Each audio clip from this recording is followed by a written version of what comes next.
यहाँ देख्न सक्नुहुन्छ साथीहरु, मैले आज जस्ट अहिले नयाँ अपडेट पाएको छु MIUI 12.0.2 यसमा क्लिक गर्छु।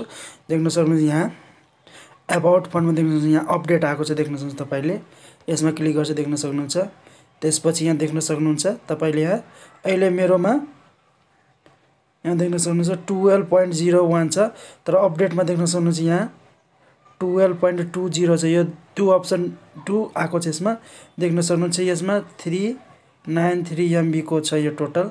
यसमा देख्नुहुन्छ तपाईले न्यू के पाउन सक्नुहुन्छ। यहाँ on update is available MIUI देख्न सक्नुहुन्छ। Update apps what is new यसमा के पाउन सक्नुहुन्छ। यसमा क्लिक गर्छ, देख्न सक्नुहुन्छ। यसमा क्लिक गर्नुहुन्छ, देख्न सक्नुहुन्छ यस्तो आएको छ। यसमा 2-3 वटा चेन्ज मात्र भएको छ। यहाँ देख्न सक्नुहुन्छ optimisation update Android security patch to January 2021 increase security system increase गरेको छ सेक्युरिटी सिस्टमलाई। त्यसपछि देख्न सक्नुहुन्छ control centre optimisation control centre layout is landscape मोडमा पनि काम गर्छ, यो वर्क गर्छ। जस्तै कि म तपाईलाई देखाइदिन्छ। यहाँ देख्न सक्नुहुन्छ, यसमा छोडिदिन्छु, देख्न सक्नुहुन्छ यसले लिइरहेको छैन, देख्न सक्नुहुन्छ। तर अब यो अपडेट गरिसकेपछि तपाईले चेन्जेस पाउन सक्नुहुन्छ, केही चेन्जेस पाउन सक्नुहुन्छ यसरी।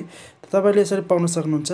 त अहिले मसँग वाइफाई छैन, MB मात्र छ, MB बाट गर्दिन, त्यही भएर अहिले म अपडेट गर्दिन। अब एकछिनपछि गर्नेछु वाइफाईमा। त्यसपछि तपाईले देख्न सक्नुहुन्छ यसको अपडेट पनि तपाईलाई म देखाइदिन्छु कि यसको के अपडेट चेन्ज भएको छ, कस्तो भएको छ त्यो देख्न सक्नुहुन्छ तपाईले यहाँ।